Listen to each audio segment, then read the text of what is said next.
बार की बात है, एक बहुत बड़ी आर्ट गैलरी ने कॉन्टेस्ट डिक्लेयर किया। उसमें उन्होंने अनाउंस किया कि जो भी पेंटर पीस को डिपिक्ट करने वाली वर्ल्ड की सबसे अच्छी पेंटिंग बनाएगा उसको $10 मिलियन का इनाम मिलेगा। यह बात पूरी दुनिया में फैल गई और पूरी दुनिया से हजारों पेंटर्स ने अपनी अपनी पेंटिंग भेजी उस कॉन्टेस्ट में पार्टिसिपेट करने के लिए। उन हजारों पेंटिंग्स में से जो इस कॉन्टेस्ट के जजेस थे उन्होंने फाइनली 100 पेंटिंग्स को शॉर्टलिस्ट किया और उन 100 पेंटिंग्स की एक एग्जीबिशन लगाई। उस एग्जीबिशन में इन सारे पेंटर्स को तो इनवाइट किया ही किया, साथ ही साथ मीडिया वाले भी बैठे हुए थे और मीडिया वालों के साथ हजारों लोगों की भीड़ भी जमा थी। क्योंकि प्राइज अमाउंट इतना बड़ा था तो सबका इंटरेस्ट था ये जानने में कि कौन जीतेगा, कि वो पेंटिंग कैसी होगी और कौन वो पेंटर होगा जिसको इतना बड़ा अमाउंट मिलेगा। फाइनली वो दिन आ ही गया। वहां पर सारी ही पेंटिंग्स देखने लायक थी और एक से बढ़कर एक थी। उसमें से कुछ पेंटिंग्स थी जहां पर सबसे ज्यादा भीड़ थी। जैसे एक पेंटिंग थी जहां पर एक बिल्कुल साफ पानी की नदी बह रही थी, जिसके पीछे कुछ पहाड़ थे, उसके ऊपर बर्फ जमी हुई थी और पीछे से सनराइज हो रहा था। एक और पेंटिंग थी जहां पर पेंटर ने पीस को डिपिक्ट किया था फुल मून नाइट के थ्रू, यानी कि एक बिल्कुल पीसफुल लेक थी जिसका पानी बिल्कुल स्टिल था, इतना स्टिल कि उसके अंदर आप रिफ्लेक्शन देख सकते थे आसपास में जो भी कुछ था उसका, बिल्कुल एक मिरर की तरह। और बिल्कुल डार्क आसमान में कुछ तारे चमक रहे थे और एक चांद चमक रहा था। उसके अलावा एक पेंटिंग थी जिसमें बिल्कुल सफेद बादल थे, नीला आसमान था और बिल्कुल हरी हरी घास थी। यानी कि सारी ही पेंटिंग्स ऐसी जिसको देख करके ही मन शांत हो जाए।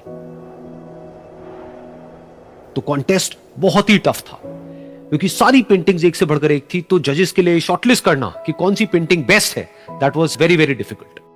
लेकिन वो मोमेंट आ ही गया जब जजेस ने अपना माइंड मेकअप कर लिया और एक पेंटिंग को इन सारी पेंटिंग्स में से सिलेक्ट कर लिया और उस पेंटिंग को एक बड़े से कर्टेन के पीछे रख दिया।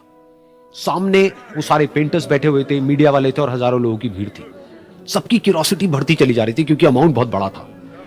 लेकिन जैसे ही वो पर्दा हटा और सामने से सबने उस पेंटिंग को देखा तो सब हैरान रह गए। सब एक दूसरे की शक्ल देखने लगे। किसी को कुछ समझ नहीं आ रहा था कि एक्चुअल में हो क्या रहा है, क्योंकि वो पेंटिंग जो वहां पर दिख रही थी वो दूर दूर तक शांति को डिपिक्ट नहीं कर रही थी।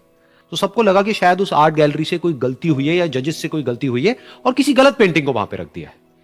तो कुछ पेंटर्स एक साथ गए, जाकर के उस आर्ट गैलरी के ओनर से मिले और जाकर के उससे पूछा कि क्या ये कोई गलती है, गलती से कहीं कोई गलत पेंटिंग तो आपने वहां पे नहीं रख दी है। तो आर्ट गैलरी वाला थोड़ा सा मुस्कुराया और बोला, नहीं, ये पेंटिंग बिल्कुल ठीक है। जजेस ने इसी पेंटिंग को सिलेक्ट किया है और यही पेंटिंग आज की विनर है। सारे पेंटर्स ये जवाब सुन करके गुस्से से भर गए और सबने मिल करके रिवोल्ट कर दिया।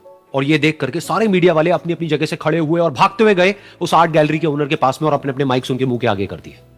तो अगेन वो आर्ट गैलरी का जो ओनर था वो हल्का सा मुस्कुराया और उसने कहा कि मुझे कुछ बोलने से पहले एक बार इस पेंटिंग को आप लोग ध्यान से देखिए, थोड़ा पास से देखिए, शायद आपको कुछ ऐसा नजर आए जो दूर से नजर नहीं आ रहा है। क्योंकि आप सबने एक चीज तो देख ली कि इस पेंटिंग में आंधी है, तूफान है, चारों तरफ सब कुछ तहस नहस हो रहा है, आसमान में बिजली कड़क रही है, काले बादल है, ये सब तो आपने देख लिया।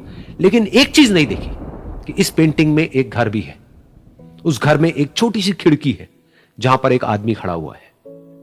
ध्यान से जाकर के देखिए, वो जो आदमी खड़ा हुआ है और बाहर देख रहा है उस घर से, उसके चेहरे पर कोई डर नहीं है बल्कि एक हल्की सी मुस्कान है, एक ठहराव है, एक सुकून है।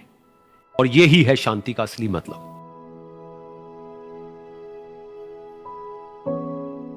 यानी कि शांति का मतलब यह नहीं है कि हमारे बाहर सब कुछ शांत है और फिर हम शांत हैं, क्योंकि वो टेम्पररी है। असली शांति का मतलब यह है कि हमारे बाहर चाहे जो कुछ भी हो रहा हो, हम अंदर से पूरी तरह से शांत हैं, हमारा मन शांत है।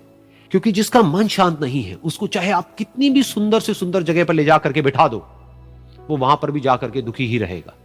लेकिन दूसरी तरफ से जिसका मन शांत है, उसके बाहर चाहे कुछ भी हो रहा हो, चाहे मौसम कैसा भी हो, चाहे उसके आसपास में सब कुछ तहस नहस हो रहा हो, तूफान हो, लेकिन वो अंदर से बिल्कुल शांत रहेगा। और यही है शांति का असली मतलब।